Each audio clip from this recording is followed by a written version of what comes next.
Hey guys, today we're going to be doing the Kanye West Madness bracket. So we're going to basically be analyzing Kanye West's greatest songs, and we're going to get straight into it. So the first matchup we have is Can't Tell Me Nothing and Amazing. So Can't Tell Me Nothing is just your general, authentic, iconic Kanye song. If there was a song that could, sort of define Kanye and like is so authentic to Kanye's style, it would be Can't Tell Me Nothing. And it's matched up against Amazing, which is also another great track featuring Young Jeezy. And I especially love that Young Jeezy verse because it's like the track goes along and then it has the sort of bird call, and then Young Jeezy's verse comes in and it's just so gritty, and he has like sort of a harsh cadence in his voice that it matches so well with the production on that song. It's sort of like a yin and yang type with Young Jeezy's sort of harsh vocals with the sort of smooth production. I think it matches up really well. So I'd go with Can't Tell Me Nothing for Yeah, that song. yeah, I'd That agree with matchup. you. Can't Tell Me Nothing is just one of Kanye's all-time greatest like come up anthems, and there's so many quotable lines. It's just brilliant. To whom much is given, much is tested. And the infamous like I feel under the pressure, under more scrutiny. What I do, act more stupidly.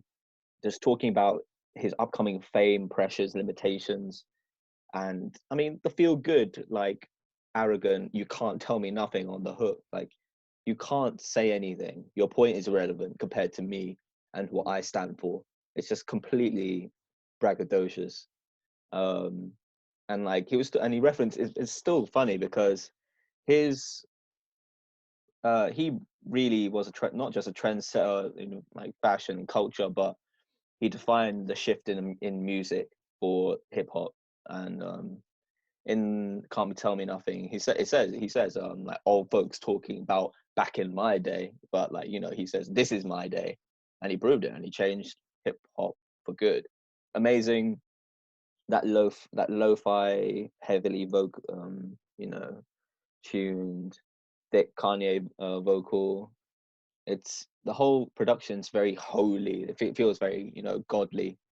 I mean, fitting of the narrative of Jesus, but as an impact, I Can't Tell Me Nothing is more impactful. And it's such a strong track. It shows that he's really stayed true to himself throughout. Because Mm. even it's actually funny enough that both of these are matched up because they both have a sort of Kanye, Young Jeezy influence. Like Young Jeezy has ad libs on "Can't Tell Me Nothing," and he was supposed to do a verse for it, but Young Jeezy wasn't feeling it as much. But Kanye was like, "Okay, it's cool. I'm gonna take this song. I'm gonna make this song my hit song," and it ended up becoming a hit song despite not really being one of the tracks he intended to be a hit. So honestly, I would easily go with Can't Tell Me Nothing. Even though Amazing is still a track I would definitely play all the time, I would go Can't Tell Me Nothing because it was just Yeah. it was the authenticity of it. So we'll go straight on to the next matchup, which is So Appalled and Never Let Me Down. So what do you think? Well, so appalled, which we see, Jay-Z, Pusha T, and production and feature, Swizz Beatz is on it. No ID, Kanye's Mentors on it, and it's Mm. My Beautiful Dark Twisted Fantasy, just a conglomerate of greatness, of themes, and production. Um, and when it comes to, and Mike Dean's on it too, I forgot. And Mike Dean, for those who don't know, was one of the producers who, well, he was, yeah, produced a lot of he's worked a lot with Travis Scott, including for Astroworld. You'll see him on stage on the side actually, but we digress. But I digress. Kanye West, the one of the few verses I wanted to pick out, listening to it again before we started, is he mentioned Donald. He mentions Donald Trump on it. I'm so appalled, Spalding Ball, referencing to the basketball manufacturer Spalding. Spalding, Donald Trump taking dollars from your, like, it is just so funny, but it's interesting. He's So Appalled is a track where he's just um, completely looking back and about about his life, like how, it's just a great song. But I'm just a sucker for College Dropout and ODA. And during this time, he was working a lot with Jay-Z, and The Blueprint, and this song was on the documentary, where you can see bits of it on YouTube, where you see a nervous Kanye, shy Kanye, to actually spit his verse in front of, Pharrell and Jay-Z in the studio. And I liked Jay-Z's verse on it. I mean, it's Jay-Z, you can't really say much to that. But back in those days, he was the one that was always on there. Then Kanye jumped on the beat, and it was literally in the studio. He just spat it out for them. If you look at the YouTube video, and it's just amazing. For me, it has to be "Never Let Me Down." I just genuinely like that song, and the way he ends it. You sent tears from heaven when you see my card get balled up, because of referencing the car crash. Which was a terrible thing, but he could have died in that. But we'll talk about that later. Yeah, and yeah, because look what an accident did to Left Eye, referencing Romeo Must Die, which is a sick film. First Aaliyah, now Romeo Must Die. I know I got angels watching me from the other side. Just, I butcher it, but it's just ridiculous in the song. So yeah, I would have to go with and it just defined a moment where Kanye was pushing himself to try and put himself as the rapper, not just a beat maker. So it has to be Never Let Me Down. Yeah, I can agree with that. But I think even so, Paul, it is honestly an honorable mention, because I feel like everyone pulled their weight on that track. Pusha T, Saida the Prince, Swizz Beatz, they all really pulled their weight, and they made that track. That track was sort of, a lot of tracks basically back in the day were like that. They just had loads of stars. Like they had like 5 stars all on one track, basically almost battling out on who can have like the best verse. It's sort of almost like, like DJ Khaled songs and stuff like that. But yeah, Never Let Me Down is authentic Kanye, iconic Kanye, like easily Never Let Me Down. And the next matchup we have is Last Call and Hey Mama. So Last Call's it's the outro track, and we also have Hey Mama. And with Hey Mama, it's such a beautiful track, honestly. I have a lot of respect for Kanye for making that track, because it's very beautiful. It's so heartfelt. It's authentic. It shows he really has been just making tracks for himself. He's been doing all this stuff for him, like not caring about what other people have said and stuff like that. So I personally would go for Last Call, because I like the sort of more rap Kanye. I feel like it just depends on what type of Kanye you like more, as opposed to which song is the better song. But for that, I'd go with Last Call. Yeah, in a way, I feel like if it wasn't for Donda's sad passing away, I feel like Hey Mama wouldn't have been given that much thought. Yeah. And to be fair, when it came up, it was a huge song, and it was, again, you've got to remember, during the climate, it was about 50 Cent gangster rap. Like it was really about gangster rap, G-Funk, West Side, the OG rap scene. And this guy just releases a song about his mum. And people are supposed to, and the rap, not just people, but the rap community is supposed to take him seriously. Just shows like Kanye West doesn't care, and he will rap about whatever he cares about. And yeah, a lot of credit to give on that song. It's like just complete poetry. Talking about his time with his mom, the stuff and the sacrifices that his mom had to make, and how he's how she worked so hard just to give some the opportunity to Kanye just to live, keep working late nights just to keep on the lights.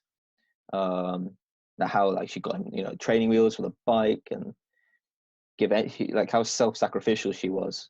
But when we come to Last Call, to be fair, it's the same kind of vibe as the last pairing, where we would like, it was still again another good show of Kanye stepping up to the plate and again proving how strong of a rapper he is. He really fought during this time with Jay-Z that he is a rapper and not just a producer. Because imagine that, like, you're coming into the studio, being known as a beat maker, and you have the audacity to stand up in the same room as one of the hip hop's greatest rappers, Jay-Z, and say, "Yeah, but I'm a rapper, so let me spit." Like, that takes fucking guts. Yeah, that's true. But Last Call, he killed that, and the beat is just amazing, hypnotic, Yeah. just trancey, complete trance, and the same swaggy kind of flow that he's always been known for. Yeah, Last Call. Okay, so the next matchup we have is Devil in the New Dress and Real Friends. Now, this matchup is a really difficult one for me because I really like Real Friends. That is one of my favorite songs from the life of Pablo. So to match them up is it's kind of tough. It's like sort of I have emotional attachment to one, but I know one is an amazing song. Like Devil in the New Dress, you know, it's like being in an angelic days, and then you have Rick Ross coming out of nowhere to absolutely kill his verse. Like it's actually funny because Kanye made him rewrite that verse. Like it wasn't as good as it was before, but he rewrote it and basically produced a classic verse. So I'm happy Kanye did that. But I'll definitely say Devil in a New Dress would win for me just because I have sort of emotional attachment to Real Friends. But they're both really good songs. Like, Real Friends has like Ty Dolla $ign, who is like the feature god, honestly, because kills almost every feature. So I'd go with Devil in a New Dress for that one. Mm. Devil in a New Dress. I mean, the clue's in the name. Devil in a New Dress. It's very damning to the girl he's talking about, the woman he's talking about, or referenced in here, which people have obviously pointed it towards Amber Rose, who he was seeing at the time. And like the chorus always got me. Like, I know I'm preaching to the congregation, like to the people, to you, the listener. Um, we love Jesus, but she done learned a lot from Satan, hence, which is just completely damning in my opinion. I mean, like, he's been waiting around, but like, we ain't married, but I need something from you. Like, he's just drowning. He'll risk, even though he's a Christian and he puts faith on the line. He's he just like comes out and just dives into the sin. But the complete madness of and star kind of reality that Real Friends gives me. Actually, before you go into that, the production as well. Again, with the whole My Beautiful Dark Twisted Fantasy, I loved it just because it combined a lot of classic kind of rap, combined heavy guitar distortion. It's beautiful. It's just again a classic where a quality you rarely see in production, where using guitars in a very powerful way. The outro for Devil in a New Dress is amazing. And yeah, Rick Ross belonged on that. He absolutely killed the second the rewrite was a good call because I feel like he gave his A. He kind of realized that Kanye was being serious. Like, I want your A game, and he gave it. He spat it out completely well. But oh my God, Real Friends. It was very. I've never heard, like, there's a lot of songs that Kanye's done, but I've never heard, when I heard it, especially when the madness of the life of Pablo, the complete chaos and madness of that album, I've never heard a more bitter, damning kind of song. I mean, he's released loads of other songs that we'll talk about later, but especially with the whole climate of the album, his mental health and situations that he was going through, Real Friends was so bitter. Just the whole thing you can quote, and it's so relatable, and it gives you an insight into his struggles with his friends and family. And obviously, with Pablo, laptop got stolen by his own cousin, and like it's he, and as he said, like the media was offering to give him so much money just for it, and um, and he had to buy the laptop back, pay 250,000 just to get the laptop back from his own family. So he really went. He was going through. He was definitely going through it during the Pablo time, and it just painted him as a real kind of struggling person trying to keep himself and other people loyal to him and be real. Because I guess when you're, especially when you're living the LA lifestyle out there in the US, there's a lot of fake shit, and he's really struggled with it. Um, and it was, yeah, and he it was sad in it, like, because even he knows he's not the best person in the chorus. Like real friends, like I guess I get what I deserve. Like it's very bitter, sad, distrustful, and very, again, he's not afraid to be vulnerable, and this is definitely one of them. But for me, I would go Real Friends, just because I've never felt that kind of pure bitterness on it. And the other argument is it's a Kanye song. It's got, to be fair, it's got Ty Dolla on it, but the main body of the story is Kanye's in this one. And I felt more for Kanye on this song. So I would say Real Friends. Yeah, I can agree with that, but I still feel like Devil in a New Dress, it's a better song for the time it was made. But Real Friends is just personal to me, so I can't. Honestly, I could go either way with this one. But yeah, I can agree with Real Friends for that one. So Real Friends. Okay, so we're gonna move on to the next one: Crack Music and New Slaves. So what do you think about this Oh, one? crack music. It really was crack music because um, he was also obviously referencing. Um, he was very political in that song, referencing Reagan era, Bush era. He was completely unapologetic, and obviously crack music, referencing the big crack down on crack, um, and therefore involving the politics in that. Because as he was coming up, um, I think from what I thought, like I think someone in the studio mentioned when Kanye was like showed him his music. I forgot exactly, and someone actually mentioned that, oh yo, this is that crack music. They're gonna get hooked on this.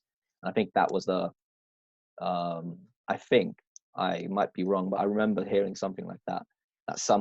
Like someone mentioned that his music is like crack, so he ran with the name crack music and made the song. Um, Super political, mentioning like Black Panthers, how Reagan kind of cooked up an answer, like it was the crackdown that the government was doing, and the laws that were passed um, to kind of suppress the Black Panthers for wielding guns, arming themselves, um, and the complete controversy surrounding how crack affects, deaths and murders and stuff. So, um, politically charged, beautiful anthem production. Um, it really is a song that would be a black empowerment. Like it's just such a strong political song because not only with those mentions, um, Saddam Hussein, and how George. This is also like again he references on the infamous charity appeal that like Bush doesn't care about black people. Um, this kind of ties into it, um, and I think that crack music is awesome. Then we go to New Slaves, which um, a big song on Jesus, which like Jesus Walks was another polarizing song which grabbed many people's attention. And I like the song a lot, because um, like it paints the new kind of picture that black people are facing nowadays.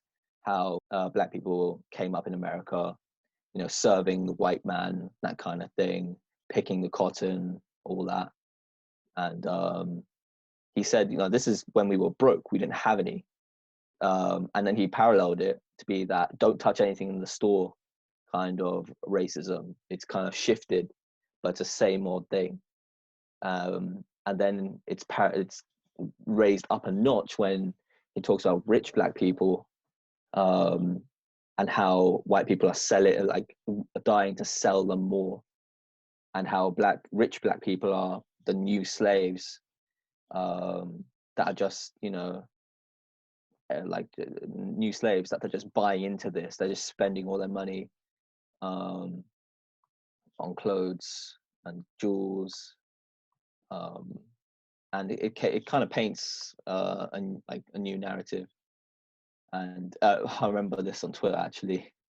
He infamously tweeted that the second verse is best rap verse of all time in the history of rap music. Period. Yeah, I remember him saying that. And he spazzed out. Like, I'm not gonna lie, he was really spazzing out. So it's tough. It is tough, and the thing with New Slave is, like you said. Obviously, he was comparing, rich black people and the more poor black people. So it makes it such an introspective track, and it shows his ease in getting across these sort of deep and meaningful issues in a way that's so like entertaining. Because on first listen, New Slaves is a sort of jumpy track. Like you can it's like a head bop type of track.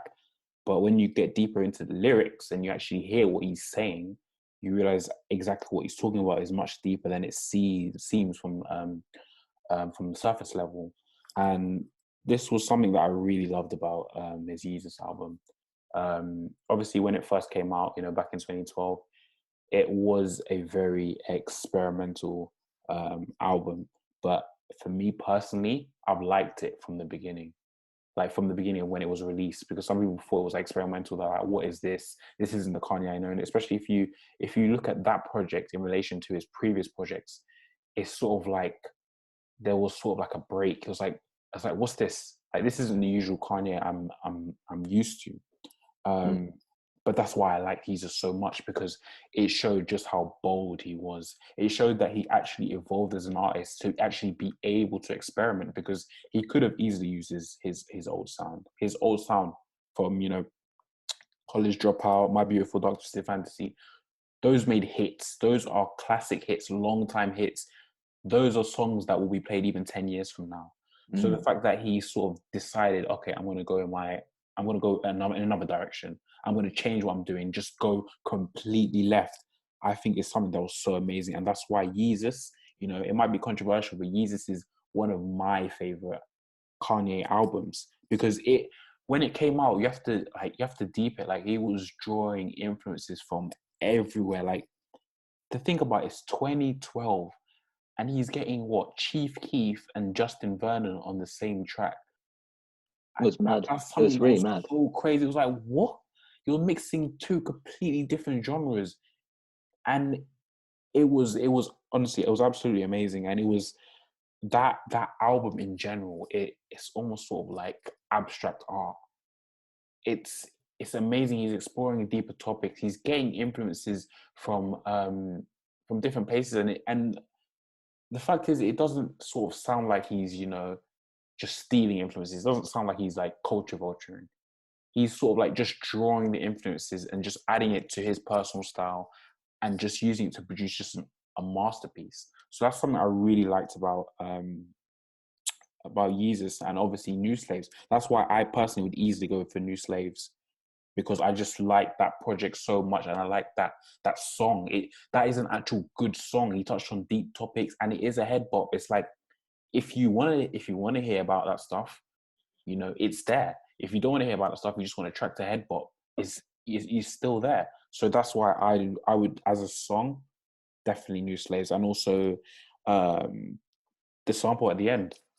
Yeah. It was beautiful. It was beautiful. Like, you can't dispute New Slaves was a good song. So for me, I'd go with New Slaves. I'll go New Slaves too. That leads us on to the next one, which is Flashing Lights and Famous. For me, Flashing Lights. No debate for me. Flashing Lights was just beautiful. I do love Flashing Lights as well. Again, just reference.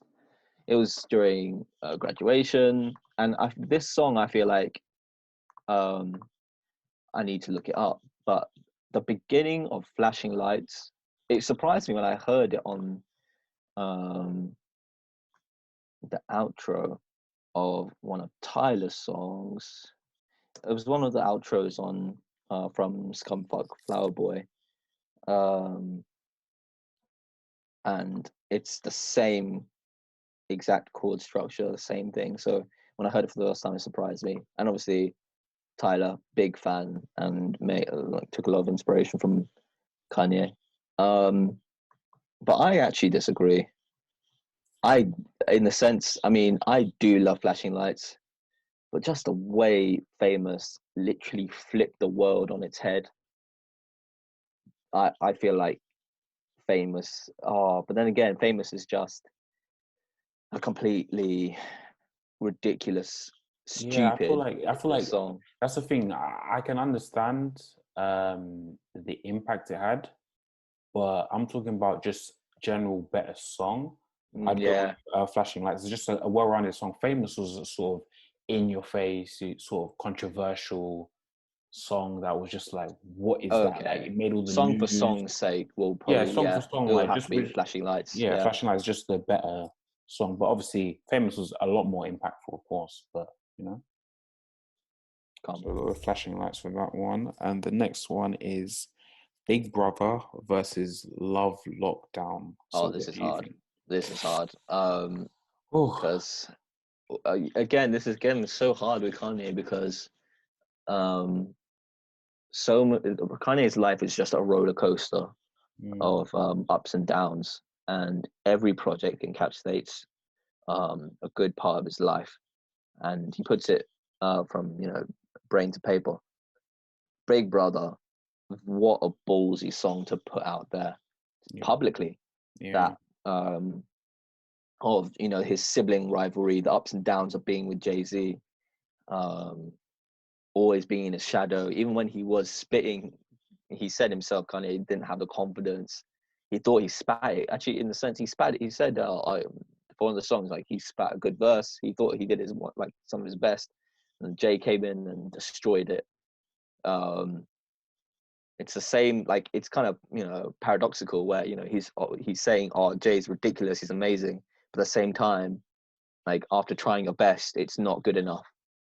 And what a song to reference back to through all the drama that he faced during the Pablo era, when he publicly fell out with Jay-Z, or in one of his many meltdowns from the tour. It was sad. This is again like a Hey Mama moment where if like everything was fine with Jay-Z, no one would really reference this track more. But because of it's just so ironic. There's so much irony in Kanye's discography, and irony and good sad references, because Big Brother's just such a sad like callback to the good old days of Blueprint, and just when Jay and Kanye were in the studio making music, and Kanye was just a kid. But the saddest part of the whole song was the Madison Square Garden bit where Kanye says, like, Big Brother got his show up at Madison Square, and like, yeah, we're gonna be there. But not only did I not get a chance to spit at the show, Kanye was told to buy 2 tickets. Like, it wasn't even given any priority, which I felt sad for that. Like, that's so sad. Um, like, you can't give like one of your like beat makers, one of your mates, like any extra tickets other than two, like a normal person. I've really felt the shade on that. And he said it himself. Like, I think Big Brother was thinking a little different, keeping Little Brother at bay, at distance. And that saying that now, it reminds me of completely different parallel tangent, but how Tyler received won the Grammys for Igor, and in the post interview, he was like I felt like this was on one hand, I'm really stoked that I got the award because recognition, and then he referenced on the other hand, I felt like they just gave a controller to the little brother and just didn't plug it in, just so he feels like he's involved. And I feel like that same sentiment is. I know what you're saying. So that same sentiment is expressed on this song, where he feels like he's clearly keeping him at a distance, but he's just putting on some appearances to like say, yeah, we're still friends, like you're still cool, like just like dragging him out. And Kanye's just kind of proud and happy that he was taken under Jay-Z's wing, but at the same time, it's just not the same. And he kind of references his departure, how Jay-Z was a friend of No ID. Now No ID is my mentor, and he says on the hook, like, let my story begin, let me start my own thing, like let the story begin. Very prophetic. And how he was like, yep, now this is my turn, I'm going to be. And he's always been reaching high. He's said so many times, so even record labels, I'm going to be as big as Michael Jackson, I'm going to be bigger, I'm going to be the greatest. And this is one of those. And he was so proud of himself, loves self-pride. Like, I was always on the other side of the peephole looking in, like, and when he says, he references Jesus walks, I dropped it, now I'm on the steeple, now he's here. And he says, he's like, it reminds him of like the Control verse that Kendrick spat, where he challenged everyone else. Same thing.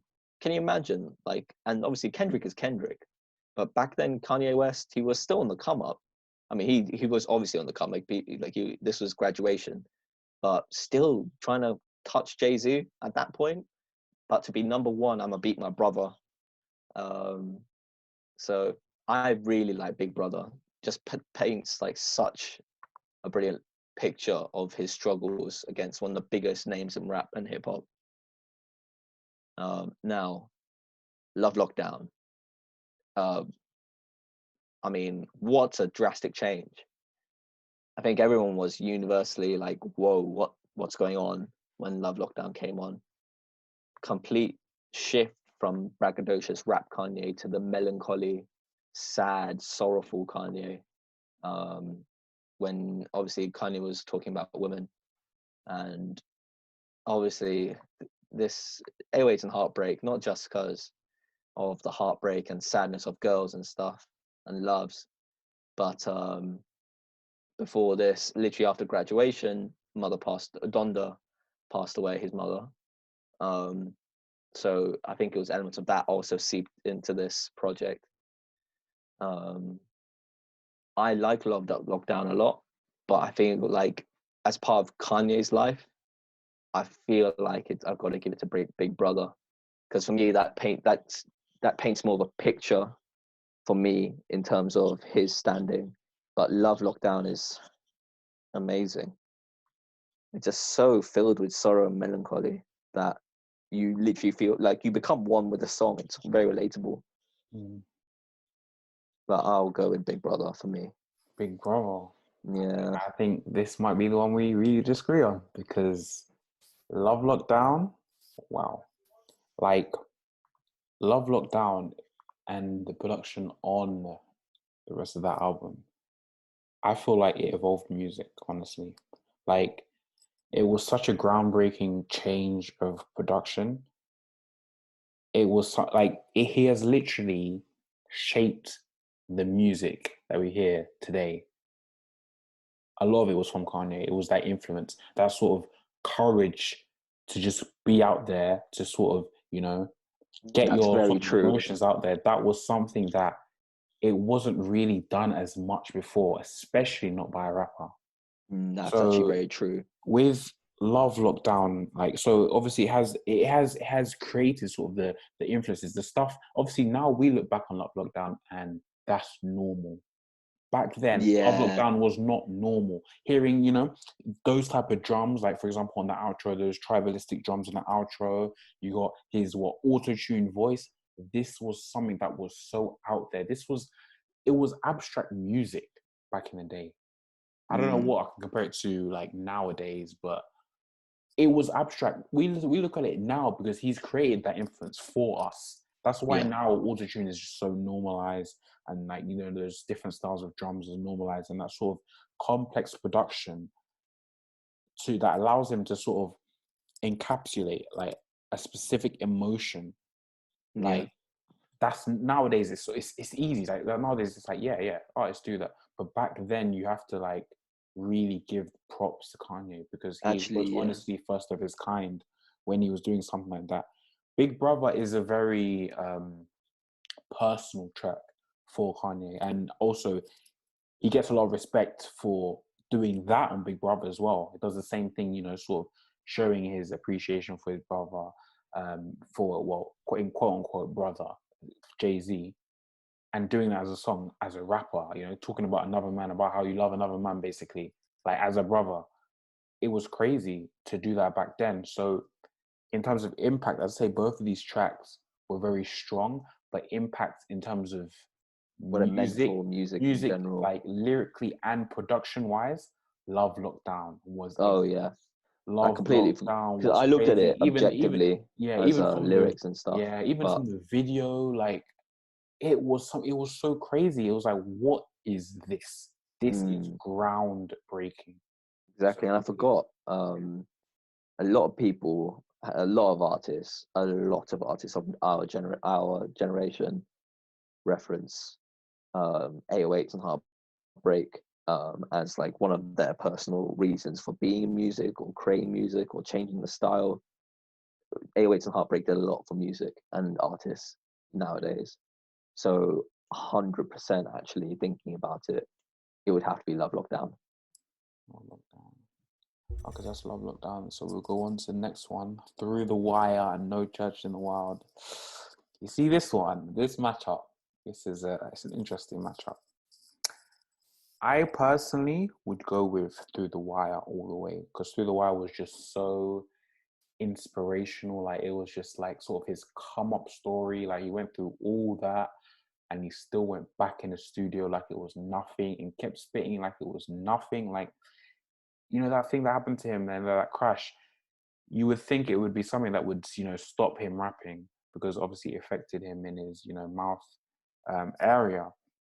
But even though he sort of had that restricted opening of his mouth, he still went to the studio. He still made that track. And Through the Wire is a sick track, right? Not even a sick track for being sort of handicapped in the mouth.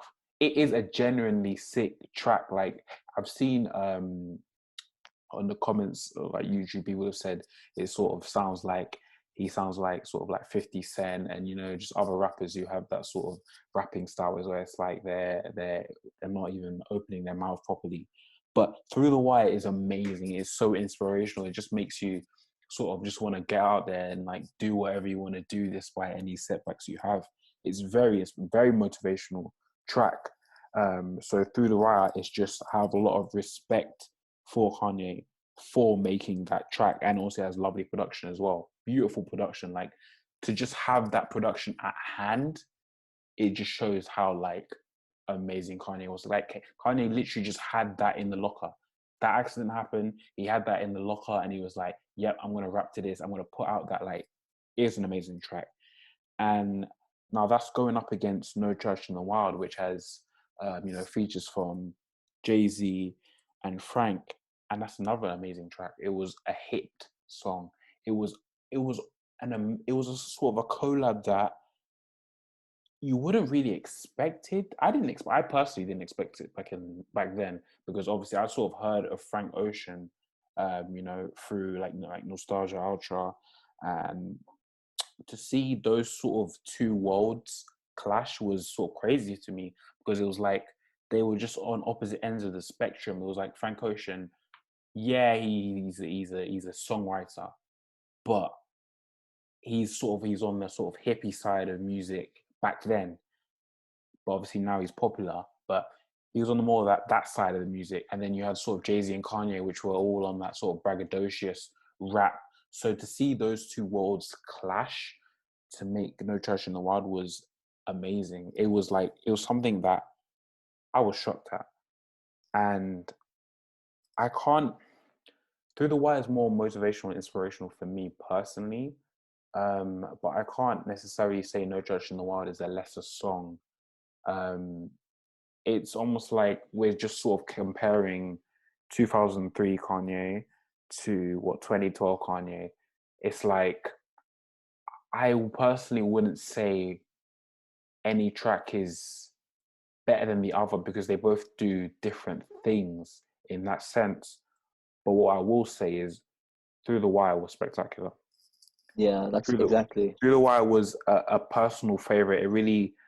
It just sets itself apart. It was like Through the Wire it's an example of a song that has its own story, if that makes sense. Like if like okay, obviously in songs, people tell stories, but Through the Wire, when you say the name Through the Wire, that is a story.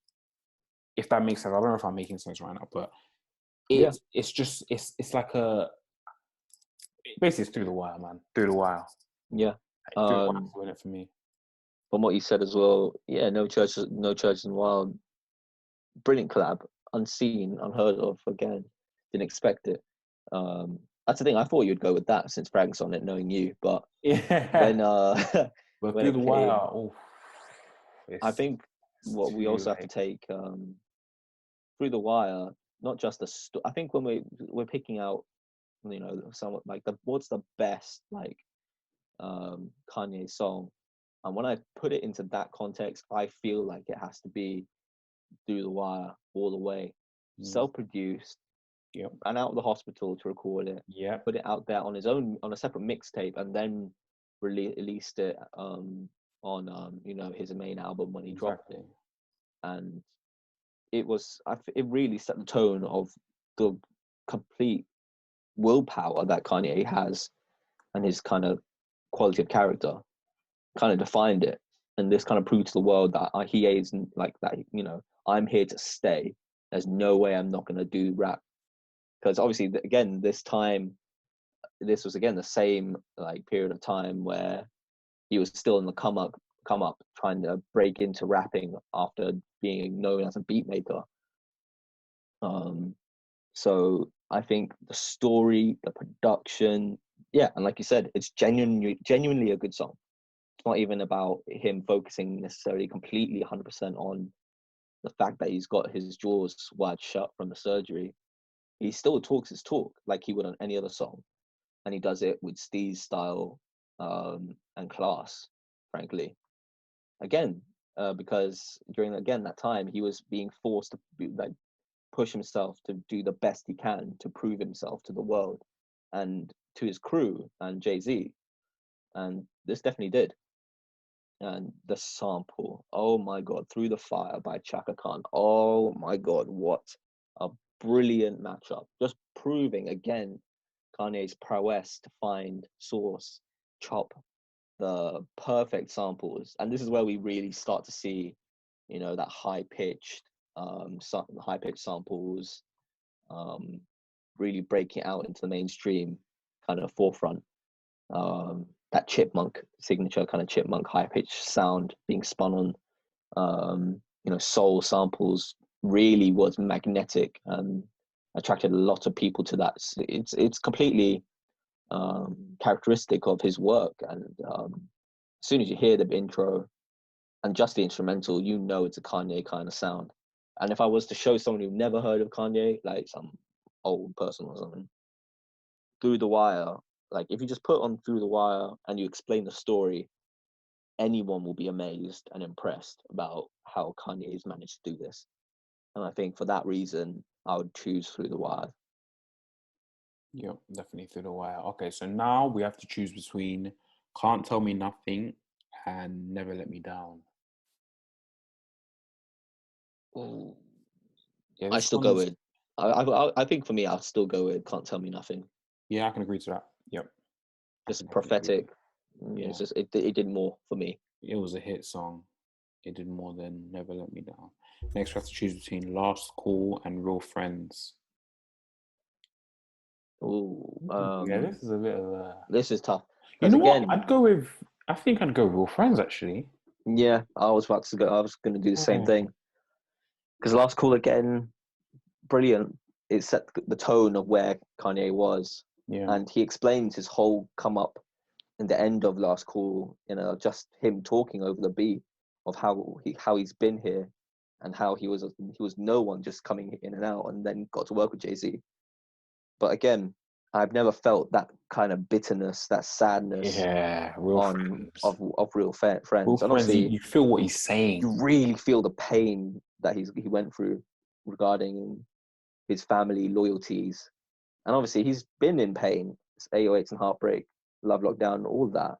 But Real Friends really was a curveball in Pablo. Yeah, there's not that many songs that made me actually feel the emotion. Like obviously, apart from like you have hype tracks that make you feel hyped, but this one, Real Friends, you felt what he was talking about. Like, you felt betrayed yourself. Like what? Exactly. Stole my laptop. Oh, It had me like shaking my head I in was just like, disapproval it was just. the whole way through the song. I was like, nah, I can't. I can't believe this. I'm so glad Real Friends is in this section because Real Friends is amazing. It sort of just reminded me. Real Friends is classic. Well, it is my favorite from the life of Pablo. And But even in even relation to and the other albums, it's yeah, it's really strong. It's really, really strong. and again, if you put it in the context of just showing someone for the first time, the stories in the song, and that will and it's relatable. Like real Yeah, friends, like do you have them? Like it's yeah, very relatable. confrontational to you as the listener as well as to the Yeah, people who betrayed him, which is ridiculous. So I'd go with real friends. Yeah, yeah. Okay, next one we have to choose between New Slaves and Flashing Lights. For me, I'd go with New Slaves. New Slaves. Yeah. Then we have to choose between Love Lockdown and Through the Wire. Ooh. I think Love Lockdown. I think it just has to win for Yeah, it the was tone it sets and the yeah, groundbreaking it did. It was very change in groundbreaking. music it led to. Yeah, that's true. So we'll go with Love Lockdown. And Oh, I then, hate that because I yeah, I gave such a know. strong kind of emphasis for Through the Wire. It's just crazy how we're just throwing away Through the Wire. Like it was nothing. Like Through the Yeah, Wire was we just amazing. talk Like about it and then we're honestly, like, oh honorable yeah, we're gonna mention go for to the this other thing. section. Honorable mention for this section. Yeah, Through the Wire because like we're not sweeping it under the rug. Honestly, and we know yeah, Through the Wire is an amazing it track. may seem like we're trying to do that, but fuck me, Yeah, I love for that the song. sake of this bracket, okay, so Yeah. it's Love Lockdown. Next, we have to choose between Can't Tell Me Nothing and Real Friends. Ooh. This is tough. Oh, okay. Okay. Can't Tell Me Nothing was a hit. Real Friends speaks to me as a song. Real Friends speaks to. I don't even know. It's like what guidelines are we even using to say what's a better song? Is it like just subjective, or are we saying which one's a better song?